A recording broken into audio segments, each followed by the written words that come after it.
నమస్కారం వార్తలకు స్వాగతం. ముందుగా ముఖ్యాంశాలు. మంత్రి పొన్నం ప్రభాకర్ ప్రెస్ మీట్, పలు అంశాలపై వివరణ. మాజీ మంత్రి హరీష్ రావు ప్రెస్ మీట్, కాంగ్రెస్ ప్రభుత్వంపై ఫైర్.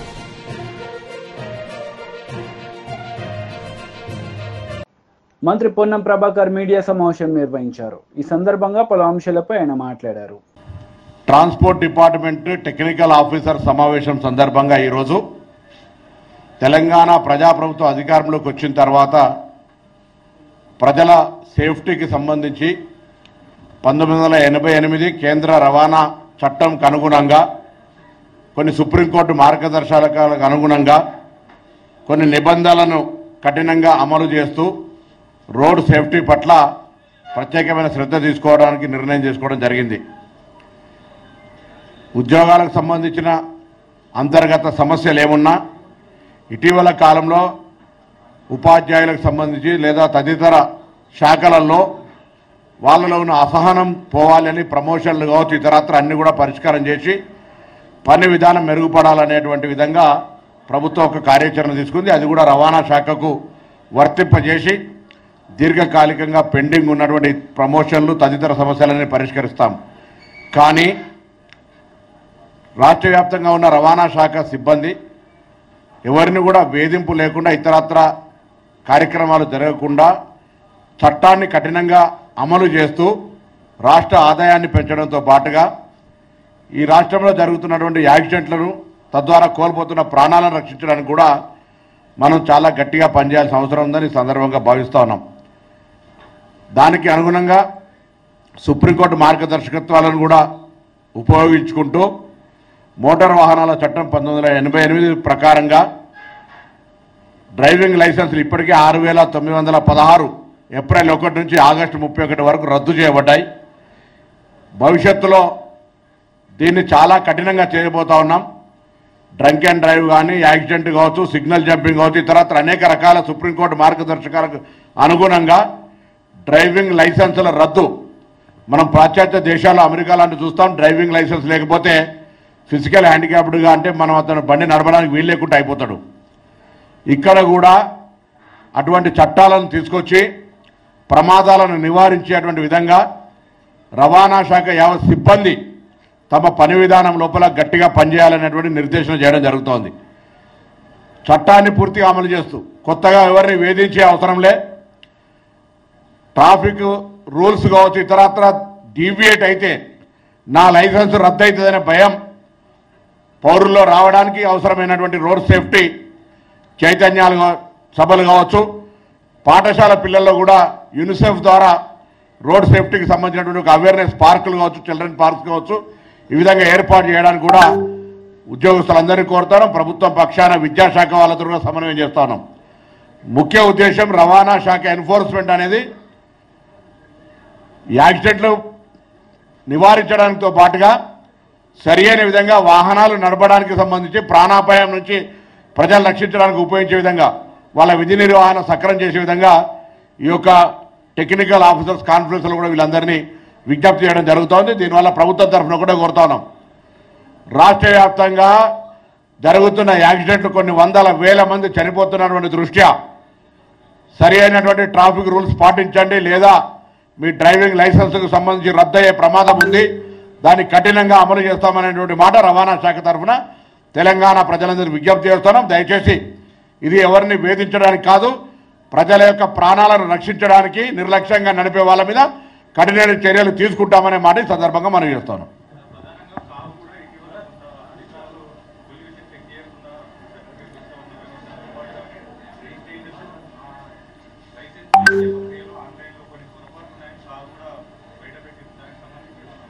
సార్, ఇప్పుడు కొన్ని కేంద్రంలో వాహన చట్టం కింద 28 రాష్ట్రాలను, ఈ రాష్ట్రాన్ని కూడా అందులో తీసుకొని పోయి కొన్ని సంస్కరణలు చేయాలనే ఆలోచనతో ప్రభుత్వం ఉంది. అది పొల్యూషన్ చెకింగ్ నామినల్గా కాకుండా వెహికల్ టెస్టింగ్కి సంబంధించి కావచ్చు, ఆటోమేటిక్ టెస్టింగ్ సెంటర్స్ ఏర్పాటు చేయడం కావచ్చు, కొన్ని ప్రక్రియల్ని తీసుకొని పోవడానికి ఇక్కడ ఉన్నటువంటి టెక్నికల్ ఆఫీసర్స్ అందరూ సహకారాన్ని అడుగుతా ఉన్నాం. రాష్ట్ర ప్రభుత్వం 2-3 అంశాలు, ఒకటి ఉద్యోగుల్లో ప్రమోషన్ వారికి కావచ్చు లేదా తమకు సంబంధించినటువంటి ఏదైనా వృత్తిరీత్యా ప్రభుత్వం నుంచి జరగాల్సిన పెండింగ్లు ఉంటే వాటిన్నింటినీ వెంటనే పరిష్కరిస్తాం. వాళ్ళలో ఉన్న అసహనాన్ని తొలగించి పని విధానం మెరుగుపడడానికి, పని విధానం లోపల ఎగ్జిక్యూషన్ అంటే ఎన్ఫోర్స్మెంట్ అనేది ప్రాపర్గా జరుగుతూ ప్రభుత్వ ఆదాయం పెరగాలి, ఎవరిని వేధించకుండా. అదేవిధంగా రోడ్డు ప్రమాదాలు నివారించడానికి రోడ్ సేఫ్టీ అవేర్నెస్ క్రియేట్ చేస్తూ వాహనాల ఫిట్నెస్ కూడా సమాన స్థాయి లోపల వారి ఫిట్నెస్ను కూడా సరైన విధంగా టెక్నికల్గా సర్టిఫికేట్ చేయడము. అందుకు సంబంధించి మోటార్ వాహనాల చట్టాన్ని ఉల్లంఘిస్తే సుప్రీంకోర్టు గైడెన్స్ ప్రకారంగా డ్రైవింగ్ లైసెన్స్ రద్దు చేయడమే కాకుండా వాళ్ళకి వెహికల్ కూడా భవిష్యత్తులో రిజిస్ట్రేషన్. టీడీపీ పోలిట్ బ్యూరో సభ్యులు వర్ల రామయ్య మీడియా సమావేశం నిర్వహించారు. ఈ సందర్భంగా సీఎం జగన్ రెడ్డిపై మండిపడ్డారు. ఆ బాధితుల్ని ఆదుకోవాలన్న ఆలోచన మీకు లేదు. మీ ఆలోచన, మీ ఊహలు, మీ అంతా కూడా లండన్ పారిపోవటానికే, లండన్ ఎగిరిపోవటానికే. నేను అడుగుతున్నా, కోర్టు సరైన నిర్ణయం తీసుకుంది. 1 సంవత్సరమే మీకు పాస్పోర్టు నమోదు చేస్తూ 5 సంవత్సరాలు ఇస్తే మీరు తిరుగురారని నమ్మకం ఉందేమో అనుకుంటున్నాను, నేను అనుమానం ఉందేమో అనుకుంటున్నాను కోర్టుకి. మళ్ళా తిరిగి రారేమో అని అనుమానం. అందుకే కోర్టు మీకు సంవత్సరానికే మీకు పరిమితం చేసింది మీ పాస్పోర్ట్ అని నేను చెప్పి నేను అడుగుతున్నా. ఇన్ని కేసుల్లో విచారణలు ఎదుర్కొంటున్నారు మీరు. ఒక్కరోజు కూడా విచారణకు మీరు హాజరు కాలేదు. మీరు విచారణకు హాజరు కావాలి, విచారణ పూర్తవ్వాలి. మీ శేష జీవితం జైలు పాలవుతుందని మీకు తెలుసు. అందుకే లండన్ పారిపోవాలి. 5 సంవత్సరాలు ఎందుకండి? మీకు కావాల్సింది 20 రోజులు పర్మిషన్. నేను అడుగుతున్న పాత్రికేయ సోదరులారా, మీరు కూడా ఆలోచించాలి. 5 సంవత్సరాలు ఇప్పుడు ఏమి ఆయనకి పాస్పోర్ట్ ఇవ్వకపోతే మీరు రేపు లండన్ వెళ్ళి మీ కూతురు ఫంక్షన్ అని ఏదో పెట్టావు సాకు. ఆ కూతురు ఫంక్షన్ చూసుకొని తిరిగి వచ్చేస్తావు. Why should bother about the passport? Passport గురించి ఆలోచించాల్సిన అవసరం ఉంది. మీరు నిర్దోషిగా అన్ని కేసుల్లో విచారణ పూర్తయి అబ్బో ఎంత నీతిమంతులు లేడని మిమ్మల్ని విడుదల చేస్తే అప్పుడు మీకే వస్తుంది. 10 ఏళ్ళు రెన్యూల్ చేస్తారు, 10 ఏళ్ళకి ఒకసారి పాస్పోర్ట్ తీసుకోవచ్చు. ఇప్పుడు ఎందుకు 5 సంవత్సరాలు కావాలని పట్టుబడుతున్నారు నాకు అనుమానంగా ఉంది మీ వ్యవహార శైలి. లండన్ వెళ్ళటానికి అనుమతి ఉంది, 1 year పాస్పోర్ట్ అనుమతి ఇచ్చారు. Why are particular about 5 years అంటే 5 సంవత్సరాలు రావా? 5 సంవత్సరాలు కూడా కోర్టు విచారణకి అటెండ్ అవ్వా? కోర్టు కేసు అంతేనా? దిక్కుమాలిన అట్లా ఉండవలసిందేనా? 2012లో పడిన ఛార్జ్షీట్లు ఇప్పుడు దాదాపు 12 ఏళ్ళు దాటిపోయింది. ఈ 5 ఏళ్ళు కూడా ఉండాలా? అందుకని 5 ఏళ్ల పాస్పోర్ట్ ఎందుకు కావాలని చెప్పి నేను అడుగుతున్నా. కోర్టు కూడా అనుమానం వచ్చినట్లుంది మీ మీద. కోర్టు కూడా మిమ్మల్ని ఇట్లా వదలటానికి వీల్లేదనుకున్నారు కోర్టు కూడా. అందుకే సంవత్సరానికే పరిమితం చేశారు పాస్పోర్ట్. లండన్ వెళ్ళి రావడానికి అనుమతి ఇచ్చారు. ఇక 5 సంవత్సరాలు ఎందుకు పట్టుబడుతున్నారు? రాష్ట్ర ప్రజలు కూడా ఆలోచన చేయాలి. నేను అనుమానిస్తున్నాను మిమ్మల్ని. మీరు లండన్ వెళ్తే తిరిగి వస్తారన్న గ్యారంటీ లేదు. ఇక్కడ అధికారమా లేదు మీకు. తర్వాతైనా మీ రాజకీయ భవిష్యత్తు అంధకార బంధురంగానే ఉంది తప్పితే ఆశాజనకంగా లేదు. మీ రాజకీయ జీవితం అంధకార బంధు చీకటమయంగానే ఉంది తప్పితే ఆశాజనంగా రేపో మాపో మరలా నాకు అధికారం వస్తుందన్న ఆశ ఎక్కడిని కనిపించట్లేదు. Then why should to stay in Andhra Pradesh? అందుకే లండన్ పారిపోయి అక్కడ ఆశ్రయం పొందాలని కోరుకుంటున్నాం. ఎందుకంటే చాలామంది ఇటువంటి క్యారెక్టర్స్ ఉన్న వాళ్ళందరూ కూడా మాలవ్య కావచ్చు, ఆయన నీరజ్ మోడీ కావచ్చు, ఇట్లా బ్యాంకులకి వీటికి ఇటువంటి కేసులు ఎదుర్కొంటున్న వాళ్ళందరూ కూడా లండన్ వెళ్ళిపోతున్నారు. లండన్లో ఉంటే ఆ చట్టాలు వేరు. భారతదేశం నుంచి అంత తొందరగా మిమ్మల్ని వెనక్కి తీసుకురాలేరు. ఆ చట్టాల చాటున దాక్కొని అక్కడ ఉండాలని మీరు ప్రయత్నం చేస్తున్నారా జగన్మోహన్ రెడ్డి గారు? లేకపోతే why should bother about 5 years passport 5 ఏళ్ళు కావాలని మీరు ఎందుకు ఒత్తిడి తెస్తున్నారు? కోర్టులను కూడా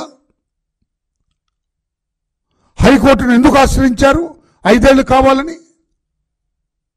మరలా ఎప్పుడైనా మీరు వెళ్ళాలంటే మరలా పెట్టుకోవచ్చు కదా. 1 year దాకా ఇచ్చారు, 1 yearలో వెళ్ళరండి 2-3 సార్లు. 5 సంవత్సరాల గురించి ఒత్తిడి చేస్తున్నారంటే నాకేదో అనుమానంగా ఉందని చెప్పి కూడా నేను తెలియజేస్తున్నా. న్యాయ స్థానాలు కూడా దయచేసి ఈ యాంగిల్లో కూడా మీరు దృష్టి పెట్టాలని చెప్పి కూడా నేను తెలియజేస్తున్నా. లేకపోతే 5 సంవత్సరాలు కావాలని పట్టుబట్టంలోనే అనుమానం ఉందని చెప్పి కూడా నేను తెలియజేస్తున్నా. ఇంకొకటి అడుగుతున్నాను జగన్మోహన్ రెడ్డి గారు మిమ్మల్ని, నేను నిన్న సాటర్డే మీ ప్యాలెస్లో, బెంగళూరు ప్యాలెస్లో మీరు రాజకీయ మీటింగ్ పెట్టలేదా? బెంగళూరు కాంగ్రెస్ నాయకుల్ని, ముఖ్యమైన నాయకులందరినీ మీ బంగళూరుకి, ప్యాలెస్కి పిలిచి మీరు మీటింగ్ పెట్టలేదా? ఇక్కడ వరదల్లో అలో లక్ష్మణ అని బాధితులందరూ అల్లాడుతుంటే ప్రభుత్వం, ముఖ్యమంత్రి గారి నేతృత్వంలో ప్రభుత్వం అంతా ఆ నీళ్లలో నడుస్తూ, ఆ బురదలో నడుస్తూ బాధితుల పట్ల దాంట్లో సహాయ సహకారాలతోటి నిమగ్నమై ఉంటే మీరెందులో ఉన్నారు? రాజకీయంలో నిమగ్నమై ఉన్నారు. బెంగళూరులో YCP leader Pothina Mahesh media సమావేశం నిర్వహించారు. ఈ సందర్భంగా పలు అంశాలపై ఆయన మాట్లాడారు. అందరికీ నమస్కారం. విజయవాడ నగరాన్ని ముంచేసింది ఎవరు? విజయవాడ కూడా రాజధానిలో ఒక భాగమే కదా. అయినా కూడా విజయవాడ నగరం మీద మీకు ఎందుకంత కక్ష? బుడమేరుని మోసం చేసి, దారి మళ్లించి విజయవాడ నగరాన్ని బుడమేరు ముంచెట్టేలా చేసి, బడుగుల జీవితాన్ని చిన్నాభిన్నం చేసి, వారి ఆర్థిక పరిస్థితిని కోలుకోలేనంతగా దెబ్బతీయడానికి కారణం మీ కళని నిజం చేసుకోవడానిక? ఎవరి ప్రయోజనాల కోసం ఇదంతా చేస్తున్నారో చెప్పాలని మేము ముఖ్యమంత్రి చంద్రబాబు నాయుడు గారిని ప్రశ్నిస్తా ఉన్నాం.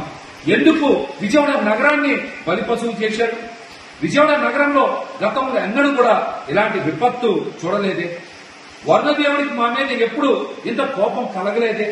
అమ్మవారి దయతో ఎప్పుడు ఆనందంగానే ఉన్నాం. కానీ మీకు మా మీద అంత కోపం ఎందుకు, అంత కక్ష ఎందుకు? చంద్రబాబు నాయుడు గారు, మీరు ఖచ్చితంగా ముఖ్యమంత్రి హోదాలో మాకు సమాధానం చెప్పాలి. విజయవాడ నగర చరిత్రకి ఎవరైనా సరే వలస వచ్చిన చరిత్రే. విజయవాడ నగరంలో అందరినీ అమ్మవారు ఒకేలాగా చూసింది, ఒకేలాగా వారందరినీ కూడా ప్రేమించింది. అందుకనే విజయవాడ నగరానికి వలస వచ్చామన్నటువంటి భావన పోయి స్థిర నివాసాలు ఏర్పాటు చేసుకున్నారు. దశాబ్దాల తరబడి ఇక్కడే ఉండిపోయారు. కానీ ఈ రోజున సొంతూరును గుర్తు తెచ్చుకొని విజయవాడ నగరం నుంచి వలసలు ఇతర ప్రాంతాలకి, వాళ్ళ స్వస్థలాలకి వెళ్లిపోతున్నారంటే ఈ ఘోర సంఘటనని మేము చూడలేకపోతా ఉన్నాం. మా బాధని వ్యక్తం చేయలేకపోతా ఉన్నాం. ఎందుకు ఇంత దుర్మార్గం చేశారు? దీనికి కూడా మీరు సమాధానం చెప్పాలి. మేము చేసిన తప్పేంటి? విజయవాడ నగర ప్రజలు చేసిన తప్పేంటి? ఏదో ఒక రోజు మీ విపరీతమైనటువంటి తెలివితేటలతో హైదరాబాద్ కూడా మీరు సముద్రాన్ని తీసుకెళ్లినా ఆశ్చర్యపోకర్లా. ఎందుకంటే మీకు తోడొచ్చేటువంటి యోధులైన నాయకులు ఉన్నారు. వాళ్ళకి ఆర్టిఫిషియల్ ఇంటెలిజెన్స్ టెక్నాలజీ మీద కూడా బాగా పట్టుంది. అట్లాంటి నాయకుల మద్దతు ఉన్న మీరు ఖచ్చితంగా ఏదో ఒక రోజు హైదరాబాద్ కి సముద్రాన్ని కూడా ఖచ్చితంగా తీసుకెళ్లేటువంటి సమర్థత ఉందని నేనైతే అనుకుంటా ఉన్నా.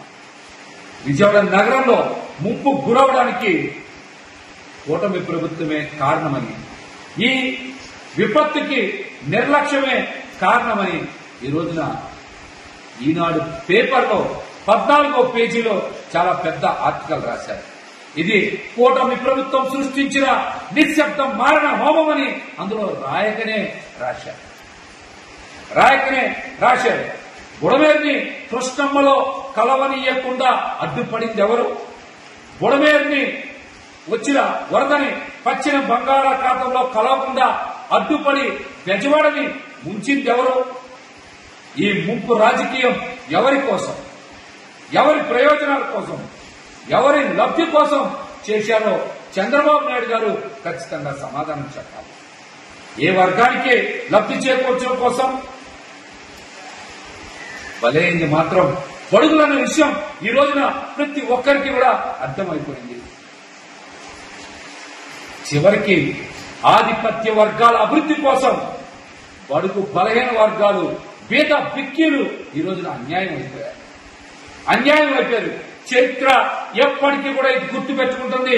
ఈ పాపానికి ఒడిగట్టిన ప్రతి ఒక్కరికి కూడా ఖచ్చితంగా విజయవాడ నగర ప్రజలు శిక్షించి తీరుతారని కూడా మిమ్మల్ని హెచ్చరిస్తా ఉన్నా. మాజీ మంత్రి హరీష్ రావు మీడియా సమావేశం నిర్వహించారు. ఈ సందర్భంగా పలు అంశాలపై ఆయన మాట్లాడారు. ముందు చెట్టుకు ఉరి వేసుకొని సూసైడ్ నోట్ రాసి సురేందర్ రెడ్డి గారు చనిపోవడం జరిగింది. సురేందర్ రెడ్డి గారి సూసైడ్ నోట్ సాక్షిగా అడుగుతా ఉన్నారు రేవంత్ రెడ్డి గారు, నువ్వే చెప్పినావు కదా 15 ఆగస్టు నాడు ఖమ్మంకు పోయి రైతులకు రుణమాఫీ అయిపోయింది అన్నావు కదా, అయిపోయిందా? మరి అయిపోతే సురేందర్ రెడ్డి గారు ఎందుకు ఆత్మహత్య చేసుకున్నారు? మీరే చెప్పిండ్రు కదా రేషన్ కార్డుతో లింకు లేదు అని నువ్వు చెప్పినావా లేదా? నేను రుణమాఫీ గైడ్ లైన్స్ వచ్చిన రోజే అసెంబ్లీలో ప్రెస్ మీట్ పెడితే నేను ప్రెస్ మీట్ పెట్టిన కొద్ది గంటల్లోనే ప్రభుత్వం నుంచి నోట్ వచ్చింది. ఏమని? రుణమాఫీకి రేషన్ కార్డుతో లింకు లేదు అన్నారు. కానీ లింకు ఉన్నది కనుకనే గైడ్ లైన్స్లో ఉన్నది కనుకనే బ్యాంక్ మేనేజర్ అనిరుద్ మీ ఇద్దరికి కలిపి రేషన్ కార్డులో ఒక్కరికి మాత్రమే రుణమాఫీ అవుతుంది, 2 లక్షలు మాత్రమే అయిద్దంటేనే కదా సురేందర్ రెడ్డి ఆత్మహత్య చేసుకున్నది. అంటే ప్రభుత్వం చెప్పుతున్న మాటలకు చేతలకు పొంతన లేదు అని చాలా స్పష్టంగా మనకి ఈరోజు అర్థమవుతా ఉంది. రుణమాఫీ లబ్ధిదారులను ఆంక్షల పేరుతో నువ్వు పన్నిన పన్నాగం ఇవాళ రైతుల మెడకు ఉరితాడైంది. నువ్వు రాజకీయంగా బ్లఫ్ చేద్దామనుకున్నావు. నీ బ్లఫ్కు మూల్యం ఇవాళ సురేందర్ రెడ్డి గారి చావు, సురేందర్ రెడ్డి గారి మరణం. ఇవాళ సురేందర్ రెడ్డి గారి లెటర్లోని సూసైడ్ నోట్లోని ప్రతి అక్షరం నీ దురాగతాన్ని, నీ రాజకీయ దివాలా కోరుతనాన్ని, నీ నగ్న స్వరూపాన్ని ఇలా బజార్లో నిలబెట్టిందని చెప్పక తప్పదు. ఈ సూసైడ్ లెటర్ నీ 9 నెలల దుష్ట పాలన మీద తెలంగాణ రైతులు రాసిన పంచనామా ఇది.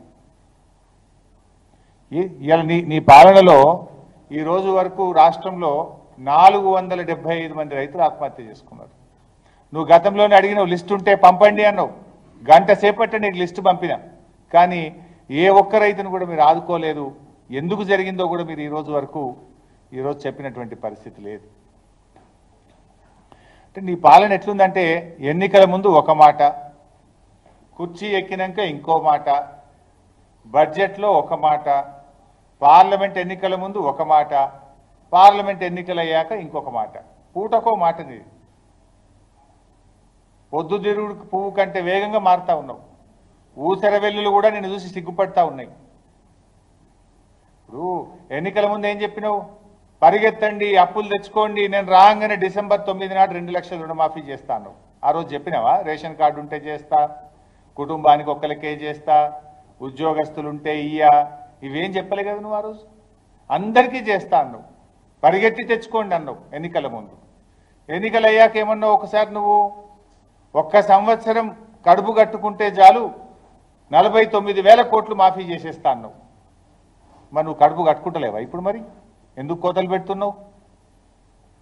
బ్యాంకుల్లో రైతులు తీసుకున్న అప్పులు 49,000 కోట్లు నువ్వే చెప్పినావు. కడుపు కట్టుకుంటే చాలు 1 సంవత్సరంలో చేస్తా అని చెప్పినావు. క్యాబినెట్ మీటింగ్ అయినాక నువ్వే ప్రెస్ మీట్ పెట్టి 31,000 కోట్లు 41 లక్షల మంది రైతులకు చేస్తా అని చెప్పినావు. బడ్జెట్లో చూస్తే 26 లక్షల కోట్లు పెట్టినావు. చేసిందేమో 17,000 కోట్లు. పార్లమెంట్ ఎన్నికల ముందు దేవుడి మీద ఒట్టు పెట్టి 15 ఆగస్టులోగా పూర్తి చేస్తా అంటివి. మరి ఇవాళ సురేందర్ రెడ్డి గారి ఆత్మహత్య ఎందుకు జరిగింది? ఇది నీ వైఫల్యం కాదా? ఈ నీ ప్రభుత్వం ఇది రైతుల్ని మోసం చేయడం, దగా చేయడం కాదా అని నేను అడుగుతా ఉన్నా. ఇలా ఎంత బాధ అంటే, తల్లికి పిల్లల మధ్య గొడవ పెట్టివి, తండ్రికి పిల్లల మధ్య గొడవ పెట్టివి, నువ్వు నువ్వు ఇవాళ ఏం చేసినావు? కుటుంబ బంధాల మధ్య చిచ్చు పెట్టినావు. నీ దరిద్రపు గొట్టు రాజకీయం, నీ కోతల వల్ల కుటుంబాల మధ్య ఇలా చిచ్చు వచ్చే పరిస్థితి ఉంది. రండన్నా, మీ పాలనలో కుటుంబ బంధాలన్నీ కూడా చెడిపోతా ఉన్నాయి. నీ పాలన వల్ల కుటుంబ బంధాలు చెడిపోతా ఉన్నాయి. మా కేసీఆర్ గారి పాలనలో తల్లులను పిల్లలు సరిగా చూడడం లేదని, వృద్ధులను పట్టించుకోవడం లేదని 200 రూపాయలు ఉన్న పెన్షన్ను 10 పెంచి కేసీఆర్ గారు 2000 ఇచ్చి వైసీపీ లీడర్ మీడియా సమావేశం నిర్వహించారు. ఈ సందర్భంగా పలు అంశాలపై ఆయన మాట్లాడారు. కలెక్టరు, జిల్లా కలెక్టరు ఆమె ఏం చెప్తా ఉన్నారంటే, మేము ఎలర్ట్గా లేము, మాకే అలర్ట్ లేదు. 15,000 క్యూసెక్కుల కెపాసిటీ కలిగిన బుడమేరులో 40,000 క్యూసెక్కులు వస్తే ఒక్కసారిగా అర్థం కాని పరిస్థితి ఏర్పడింది అన్నట్టుగా ఆమె చెప్పారు. ఇక రెవెన్యూ ప్రిన్సిపల్ సెక్రటరీ సిసోడియా గారు అయితే ఈ ప్రభుత్వ ఆలోచనని చాలా స్పష్టంగా చెప్పడం జరిగింది. ఆయన ఏం చెప్తా ఉన్నారు, మాకు అలర్ట్ వచ్చింది కానీ 2 లక్షల మందిని తరలించడం సాధ్యం కాదు, ఇంతకుముందు అనుభవాల్లో కూడా ప్రజల్ని తరలించాలంటే ఎవరు రారు అంటారు. అసలు మీరు చేసిన ప్రయత్నం ఏది అంటే ఇక్కడే మీకు అర్థమైపోతుంది ప్రభుత్వానికి తెలిసి దీన్ని గాలికి వదిలేశారు అని. 28వ తేదీన అలర్ట్ వచ్చినప్పుడు ముఖ్యమంత్రి గారు వరద ప్రభావం లేదా వర్షాలు, భారీ వర్షాలు రాబోతున్నాయని కానీ ఈ ప్రభావం ఎలా ఉండబోతుందని కానీ ఒక్క రివ్యూ అయినా చేశారా? కనీసం 28న క్యాబినెట్ కూడా జరిగినట్టుంది. ఆ క్యాబినెట్లో ఏ విధంగా దీన్ని ఎదుర్కోవాలనే విషయం మీద కానీ ఇంకా ఇతర దీనికి సంబంధిత అంశాల మీద కానీ చర్చించారా, సమీక్ష చేశారా? నేను ఆ మధ్యన చూశాను, కరెక్ట్గా అదే డేట్స్లో ఏదో ఒక సినీ నటికి సంబంధించిన ఇష్యూలో సీఎంఓ ఆరా తీసిందని పత్రికలో వచ్చింది. మరి సీఎంఓ వరదల గురించి, వర్షాల గురించి ఆరా తీయలేదా? ఏం చర్చించలేదా? ఇది పెద్ద విషయం కాదనుకున్నారా? దీన్ని బట్టి మీకు ఏమర్థమవుతుందంటే అలర్ట్గా ఉండడం కాదు, లేకపోవడం కాదు, అసలు దీన్ని చాలా తేలిగ్గా తీసుకున్నారు. ఈ ప్రభుత్వం వరదలనే విషయాన్ని చాలా తేలిగ్గా తీసుకుంది. భారీ వర్షాలు, ముంపు అనే విషయాన్ని చాలా సింపుల్గా కొట్టిపారేసినట్టుగా కనిపిస్తూ ఉంది.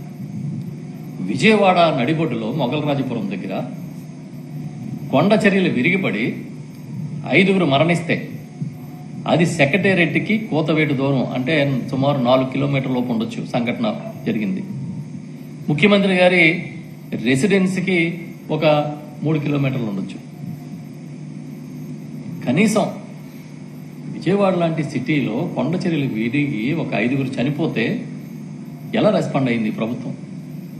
ఎవరైనా వెళ్ళారా అక్కడికి? 6గురు పక్కనే ఉన్న ముఖ్యమంత్రి గారు కనీసం విజిట్ చేశారు?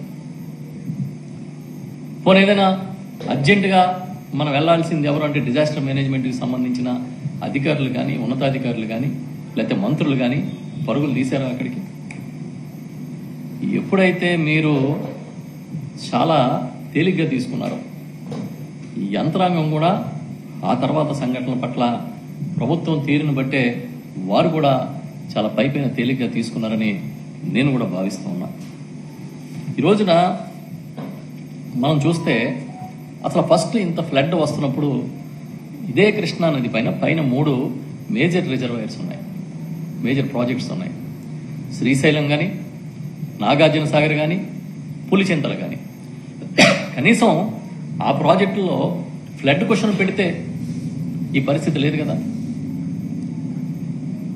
అంటే ఇరిగేషన్ అధికారులు, ఇరిగేషన్ శాఖ ఏం చేస్తా ఉంది? అసలు ఇరిగేషన్ శాఖకి, డిజాస్టర్ మేనేజ్మెంట్, రెవెన్యూకి మధ్య సమన్వయం ఉందా లేదా? ఇవన్నీ ప్రశ్నలు. వార్తలు ముగించే ముందు ముఖ్యాంశాలు మరోసారి.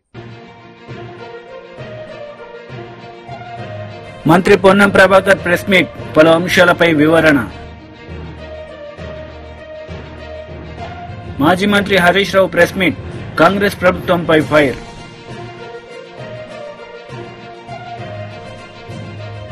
ఈ వార్తలు ఇంతటితో సమాప్తం. తిరిగి ప్రసారమయ్యే వార్తలు మళ్ళీ కలుద్దాం. అంతవరకు సెలవు. నమస్తే.